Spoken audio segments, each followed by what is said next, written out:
Friends, स्वागत है आप सभी का मेरे यूट्यूब चैनल पर। तो आज मैं हाज़िर हूँ आपके साथ एक न्यू टॉपिक के साथ। न्यू टॉपिक क्या, पिछले बार में ही मैंने एक टॉपिक बताया था कि जनसंख्या शिक्षा, तो उससे रिलेटेड इस तरीके के भी क्वेश्चन आ सकते हैं। तो आप आज वही डिस्कस करेंगे हम लोग, ठीक है। तो इससे रिलेटेड दो क्वेश्चन इस तरीक़ा के हैं, ट्विस्ट करके भी देता है ना कभी कभी। तो मैं दो क्वेश्चन लेकर के आई हूँ कि वर्तमान समय में विभिन्न क्षेत्रों में जनसंख्या शिक्षा के अध्ययन की उपयोगिता का विस्तार से उल्लेख कीजिए। ये पहला इस टाइप का क्वेश्चन दे सकता है। दूसरा है, जनसंख्या शिक्षा से आप क्या समझते हैं? भारत के संदर्भ में जनसंख्या शिक्षा के महत्व या जनसंख्या शिक्षा की आवश्यकता को बताएं, ठीक है। तो इस तरीके से ट्विस्ट करके क्वेश्चन आपको दे सकता है। तो चलिए आज मैं इसी को विस्तार से बताऊंगी। तो लेट्स स्टार्ट द वीडियो। विश्व में दो तरह के देश है, एक जहां की जनसंख्या को वृद्धि दर लगभग स्थिर है या जहां जनसंख्या ह्रास की प्रवृत्ति देखी जा रही है। दूसरे वैसे देश हैं जहां जनाधिक्य है, जनसंख्या विस्फोट की स्थिति में है। दोनों ही प्रकार के देशों में जनसंख्या के गुणात्मक तथा परिणात्मक पहलुओं में सुधार लाने के दृष्टिकोण से जनसंख्या शिक्षा आवश्यक है। जनसंख्या शिक्षा का संबंध तो जीवन के समग्र विकास कार्यक्रम से है। इसका उद्देश्य मानव समृद्धि तथा कल्याण से है।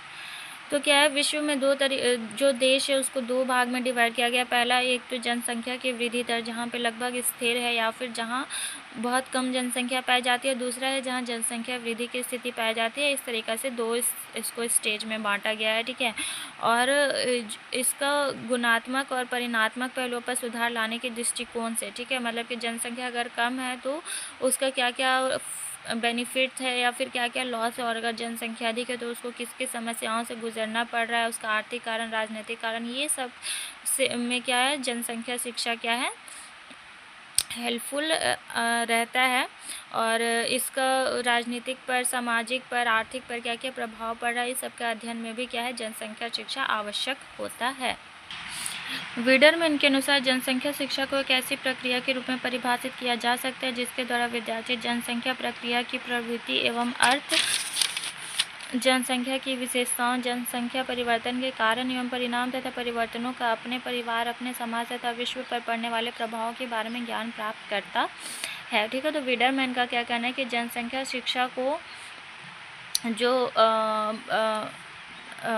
परिभाषित किया है वीडरमैन ने, वो किया है कि विद्यार्थियों को जनसंख्या प्रक्रिया की प्रवृत्ति एवं अर्थ, जनसंख्या की विशेषताओं, जनसंख्या में परिवर्तन हो रहा है तो किन कारणों से हो रहा है और उसके क्या क्या परिणाम हो सकते हैं, और परिवर्तन का परिवार पर क्या असर पड़ रहा है, समाज पर क्या असर पड़ रहा है, विश्व पर क्या असर पड़ रहा है और उसकी क्या क्या प्रभाव हो रहे हैं, इन सब से रिलेटेड ज्ञान प्राप्त करना है, ठीक है। भारत जैसे देश में जहां जनसंख्या विस्फोट की स्थिति है वहां जनसंख्या नीति का सफल होना आवश्यक है, परंतु जनसंख्या नीति की सफलता बहुत अधिक अंश में जनसंख्या शिक्षा पर निर्भर करती है। वस्तुतः भारत ही नहीं बल्कि समस्त विकासशील देशों तथा विकसित देशों में जनसंख्या शिक्षा की आवश्यकता विद्यार्थी, विवाहित या अविवाहित स्त्री और पुरुष, बूढ़े या बच्चों के लिए बहुत अधिक है। जनसंख्या शिक्षा की आवश्यकता यह महत्व निम्नलिखित है, ठीक है। तो भारत जैसे जो देश है, भारत में वहाँ क्या है, जनसंख्या विस्फोट की स्थिति पाई जाती है, यानी कि बहुत अधिक जनसंख्या पाई जा रही है और अभी भी ये जो है बढ़ता ही जा रहा है ना। तो यहाँ इतना बढ़ रहा है कि जनसंख्या नीति लागू भी किया गया, तो यहाँ पे स्ट्रिक्टली लागू नहीं किया गया है, जिस कारण से क्या हो रहा है कि जनसंख्या नीति को असफल माना जा रहा है, ठीक है। और जनसंख्या शिक्षा मतलब जनसंख्या शिक्षा इसलिए यहाँ ज़रूरी है क्योंकि लोगों को जागरूक किया जा सके, लोगों में अवेयरनेस फैलाया जा सके ताकि जनसंख्या को क्या है, कंट्रोल किया जा सके, ठीक है। तो जनसंख्या शिक्षा की आवश्यकता या महत्व क्या क्या है, चलिए देखते हैं। पहला, जनसंख्या संबंधी आंकड़ों का ज्ञान। जनसंख्या शिक्षा के अंतर्गत ही हमें जनसंख्या से संबंधित आंकड़ों तथा आंकड़ों के संग्रहण की विधियों का ज्ञान होता है। जनसंख्या से संबंधित महत्वपूर्ण आंकड़े निम्नलिखित है, ठीक है। तो जनसंख्या शिक्षा के अंतर्गत क्या है, सबसे पहले हम लोग आंकड़ा देखेंगे कि जन्म दर कितना है, मृत्यु दर कितना है, जनसंख्या वृद्धि दर क्या है, ये सारा चीज़ देखेंगे, ठीक है। और इसका ज्ञान हम लोग को होना इसलिए ज़रूरी है क्योंकि जब तक हम लोग इसका आंकड़ा नहीं देखेंगे तो या फिर तो फिर हम लोग को ये पता नहीं चलेगा कि जनसंख्या अधिक है या कम है, या फिर उसका प्रभाव क्या क्या हो रहा है और उससे संबंधित कैसी नीतियाँ बनाई जा सके। तो इसलिए हम लोग को जनसंख्या संबंधी आंकड़ों का ज्ञान होना बहुत ही ज़रूरी है। तो चलिए हम लोग देखते हैं कि इसके अंतर्गत क्या क्या इंक्लूड किया गया है, ठीक है। पहला है जन्म दर, मृत्यु दर, जनसंख्या वृद्धि दर, कुल प्रजनन दर, लिंग अनुपात, जनसंख्या एवं आयु संरचना, विवाह दर, साक्षरता दर, नगरीकरण से संबंधित आंकड़े इत्यादि, ये सबसे रिलेटेड इसमें आंकड़े इकट्ठा करना जरूरी है कि जन्म दर कितना हो रहा है, मृत्यु दर कितना है, जनसंख्या वृद्धि दर कितना है, ये सब सारा क्या है रिलेटेड आंकड़ा इसके अंतर्गत इकट्ठा किया जाता है। ठीक है, इस प्रकार के आंकड़ों से यह पता लग जाता है कि किसी देश की आबादी बढ़ रही है या घट रही है और इसके बढ़ने या घटने का क्या कारण है।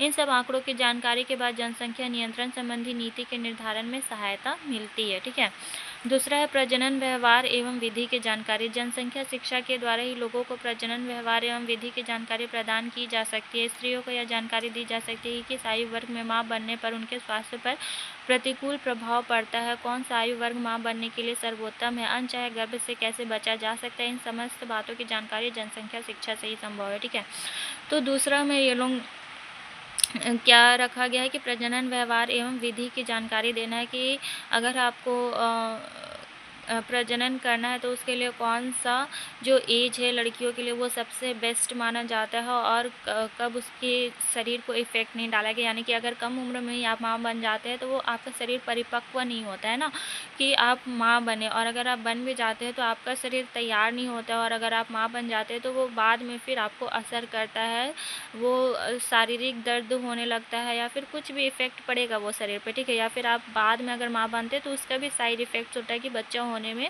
बहुत ही प्रॉब्लम्स का सामना करना पड़ता है, बहुत डिफ़िकल्टीज आती है। कई बार तो होता है कि गर्भपात हो जाता है, ऐसा स्थिति होता है। तो ये शिक्षा के अंतर्गत क्या बताया जाएगा कि कौन सा उम्र में आप माँ बनेंगे तो वो आपके लिए बेस्ट रहेगा। ठीक है, और आपके स्वास्थ्य पर प्रतिकूल प्रभाव भी नहीं डालेगा। ठीक है, और अनचाहे गर्भ से कैसे बचा जा सकता है ये भी इसके अंतर्गत बताया जाता है। ठीक है, जनसंख्या शिक्षा से ये सब क्या है संभव है। तीसरा है परिवार नियोजन।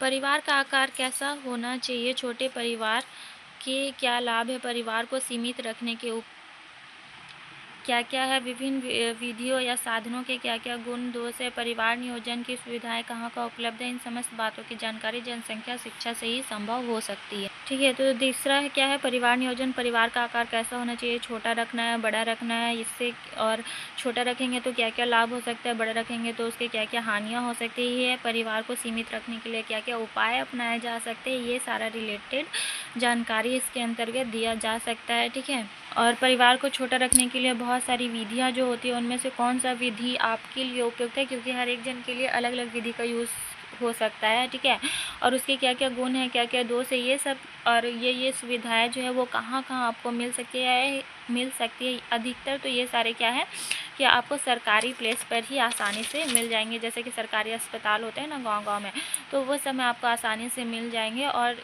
ये सारा सब किससे संभव है, जनसंख्या शिक्षा से ही संभव हो सकता है। ठीक है, उसके बाद चौथा क्या, संतुलित आहार। ठीक है, संतुलित आहार का अध्ययन भी जनसंख्या के विषय क्षेत्र में आ गया है, अतः जनसंख्या शिक्षा से लोगों को यह जानकारी मिल पाती है कि संतुलित आहार क्या होता है, मानव शरीर को स्त्रियों तथा पुरुषों को विभिन्न आयु वर्ग की स्थिति में कितनी कैलोरीज लेने की आवश्यकता होती है, भोजन के आवश्यक तत्व कौन कौन से हैं, इसके प्राप्ति के स्रोत क्या है। ठीक है, तो आजकल संतुलित आहार को भी जनसंख्या शिक्षा के अंतर्गत इंक्लूड किया गया है, क्योंकि आहार का ही हमारे शरीर पर इफ़ेक्ट्स पड़ता है। और इससे मतलब होता है ना कि अगर मान लीजिए हम अच्छा आहार नहीं ले रहे हैं, पौष्टिक आहार नहीं ले रहे हैं, जो भी मिल रहा है खा ले रहे हैं बस, तो उससे क्या हो रहा है कि अगर हम प्रजनन करते हैं तो हमारा शरीर कमज़ोर होता है। हो सकता है कि शिशु जो है वो कुपोषित हो, या फिर हो सकता है उसका वज़न कम हो, ऐसा भी हो सकता है, या फिर शिशु में हो सकता है कि कोई रोग भी हो सकता है, कोई विटामिन का कमी से ऐसा हो सकता है। ठीक है, तो इसके लिए संतुलित आहार को इसमें इंक्लूड किया गया है कि कितना कैलोरीज एक दिन में लेने चाहिए महिलाओं को या फिर पुरुषों को भी, क्योंकि वो बाहर काम करने जाते हैं। तो ये सारा इसके अंतर्गत इंक्लूड किया गया है, और किन किन चीज़ों को खाने से हमें कैलोरीज मिल सकती हैं और किन किन विटामिन की प्राप्ति होती है, ये सबको इसके अंतर्गत बताया जाता है जनसंख्या शिक्षा के अंतर्गत। ठीक है, पांचवा क्या है, स्वास्थ्य एवं स्वास्थ्य विज्ञान। स्वास्थ्य एवं स्वास्थ्य विज्ञान संबंधी जानकारी जनसंख्या शिक्षा के माध्यम से ही लोगों को प्रदान की जा सकती है। लोगों को यह बताया जा सकता है कि संक्रामक बीमारियां कौन कौन सी है, इसे कैसे बचा जा सकता है, इसके फैलने से किस प्रकार रोका जा सकता है, बीमारियों के हो जाने पर किस तरह इलाज कराया जा सकता है। विभिन्न भागों में सेवारत सरकारी एवं गैर सरकारी चिकित्सालयों तथा चिकित्सकों के विषय में लोगों को जानकारी दी जा सकती है। सामान्य लोगों को स्वस्थ रहने के लिए व्यायाम, योगा, सफाई, संतुलित आहार आदि के विषय में जनसंख्या शिक्षा के माध्यम से लोगों को जागरूक बनाया जा सकता है। ठीक है, तो स्वास्थ्य एवं स्वास्थ्य विज्ञान है ना, कि कौन कौन बीमारी से लोगों को बचाया जा सकता है, कि संक्रामक बीमारी क्या है, उससे कैसे बचा जा सकता है अगर किसी को हो गया है तो, और कैसे उसको फैलने से रोका जा सकता है। फिर लोगों को स्वस्थ रहने के लिए क्या करना है, व्यायाम, योगा, सफाई पर ध्यान देना है, संतुलित आहार खाना है। ये सारा क्या है, जनसंख्या शिक्षा के माध्यम से ही लोगों को शिक्षित किया जा सकता है। ठीक है, नेक्स्ट है सफाई एवं पर्यावरण। जनसंख्या शिक्षा के अंतर्गत जनसंख्या वृद्धि के प्रभावों का अध्ययन किया जाता है। इस बात का भी अध्ययन होता है कि जनसंख्या की वृद्धि पर्यावरण को किस प्रकार प्रदूषित कर रही है, और प्रदूषण का मानव स्वास्थ्य पर किस तरह का प्रतिकूल प्रभाव पड़ रहा है। पर्यावरण को प्रदूषित होने से किस प्रकार बचाया जा सकता है। वन संपदा, वन्य प्राणी, जीव जंतु, पशु पक्षी किस प्रकार पर्यावरण को संतुलित रखते हैं। सफाई तथा स्वच्छता का जीवन में कितना महत्व है, इसे किस प्रकार जीवन में अपनाया जा सकता है। इन समस्त तथ्यों की जानकारी देकर जनसंख्या शिक्षा पर्यावरण को संतुलित रखने में मदद करती है। ठीक है, तो सफाई एवं पर्यावरण, ठीक है, इसको भी जनसंख्या शिक्षा के अंतर्गत डाला गया है, क्योंकि इसे बताया जाता है कि अगर जनसंख्या अधिक हो रहा है तो उसका पर्यावरण पर किस प्रकार से प्रभाव पड़ रहा है। यानी कि जनसंख्या अधिक हो रही है तो उसको खाने के लिए खाद्यान्न चाहिए, जो कि उतना ज़मीन पर अब रहने के लिए आवास की स्थिति चाहिए ना, तो रहने के लिए घर बना रहा है तो खेत क्या है, कम बच रहा है, तो वही वो कीटनाशक वगैरह डाल करके और फिर क्या बोलते हैं, ज़्यादा दवाई वाला डाल करके वो जो फसलें 10 से 15 दिन में तैयार होती हैं, या 20 दिन जिसको तैयार होने में लग रहे हैं, उसको ये लोग 8-9 दिन में ही तैयार कर दे रहा है दवाई डाल करके। तो वो क्या हो रहा है कि वो अगर आप फसल खाते हैं तो क्या हो रहा है, बीमारियां बढ़ रही हैं। ठीक है, और बीमारियां बढ़ रही है, प्लस रहने के लिए आवास के लिए क्या हो रहा है कि वृक्षों को काटा जा रहा है, वन काटे जा रहे हैं, तो क्या हो रहा है, वो पर्यावरण को प्रदूषित कर रहा है। वर्षा भी अगर वन काटे जा रहे हैं तो क्या हो रहा है, वर्षा आ रही है तो बहुत ज़्यादा हो जा रही है, और क्योंकि रोकने के लिए पेड़ नहीं है ना, और वर्षा का जो बहाव होता है वो ज़्यादा होता है, तो ज़मीन का जो मिट्टी की और उर्वरता जो हो रही है वो कम होते जा रही है। और अगर नहीं आ रहा है, क्योंकि वृक्ष काटे जा रहे हैं, तो कभी कभी ऐसा होता है कि पानी ही वो वर्षा को आकर्षित नहीं कर पा रहे हैं, बादलों को आकर्षित नहीं कर पा रहे हैं, तो क्या हो रहा है, अकाल की स्थिति उत्पन्न हो जा रही है। तो उसके बाद क्या हो रहा है कि वाहनों का अधिक से अधिक उपयोग क्या कर रहा है, पर्यावरण को दूषित कर रहा है। ठीक है, तो ये कार्बन डाइऑक्साइड की मात्रा बढ़ रही है, जो ओजोन लेयर परत को जो है इफ़ेक्ट कर रहा है। तो ये सारा चीज़ें क्या है, पर्यावरण को बहुत ज़्यादा इफ़ेक्ट डाल रहा है। और जो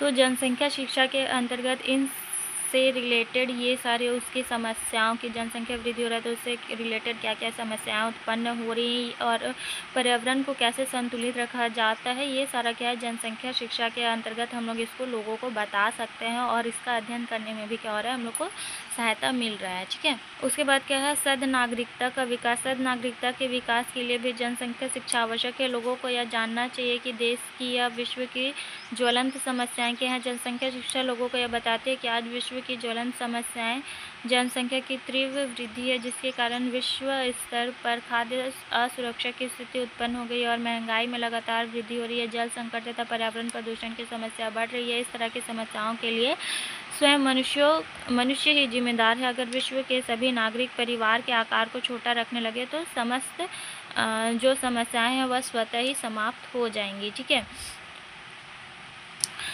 है, तो सद नागरिकता का विकास, इसके अंतर्गत क्या है कि लोगों को बताना है कि अगर किस प्रकार से जो जनसंख्या में वृद्धि हो रही है तो उससे क्या हो रहा है, खाद्य असुरक्षा लगातार बढ़ रहा है, कि खेती ख़त्म हो रहा है, क्योंकि रहने के लिए घर बनाए जा रहे हैं। ठीक है, अपार्टमेंट बनाए जा रहे हैं, तो खेती नहीं हो पा रहा है उतना, और वनों का कटाव हो रहा है जो पर्यावरण को प्रदूषण कर रहा है। और उससे मनुष्य, इसके लिए कौन जिम्मेदार है, मनुष्य ही तो जिम्मेदार है ना, कि वो अगर अपने जो पॉपुलेशन है उसको कंट्रोल नहीं करते हैं तो तो ये सारे तो समस्याएं उत्पन्न होंगे ही। तो अगर हम लोग पॉपुलेशन को कंट्रोल करते हैं या फिर परिवार के आकार को छोटा रखते हैं तो धीरे धीरे इस समस्या से हम लोग निजात पा सकते हैं। ठीक है।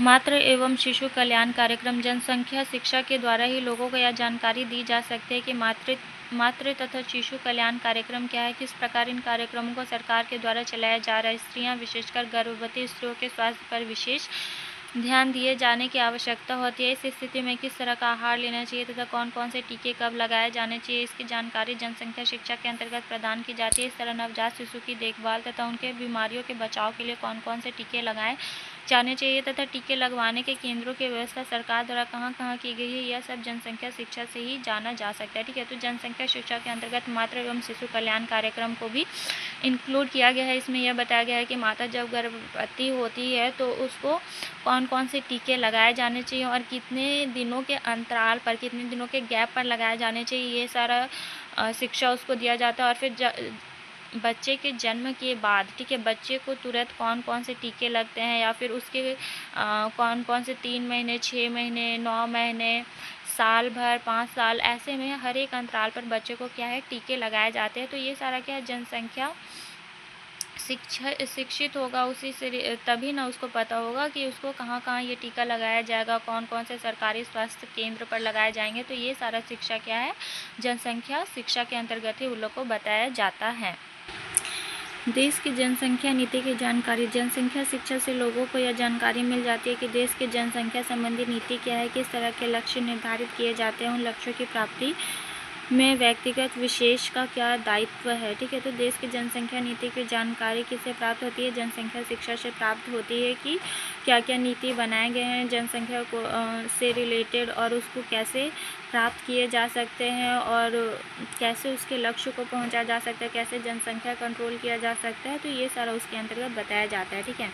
10वां सामान्य नीति निर्धारण में। जनसंख्या शिक्षा का महत्व सामान्य नीति निर्धारण में भी है। प्राप्त आंकड़ों के आधार पर ही किसी देश की सरकार पर्यावरण नीति, खाद्यान्न नीति का निर्धारण करते हैं। इन आंकड़ों से ही यह पता लगता है कि 60 वर्ष से अधिक आयु वर्ग की आबादी क्या है, उसके लिए किस तरह के कल्याण कार्यक्रम या सामाजिक सुरक्षा की नीति अपनाई जा सकती है।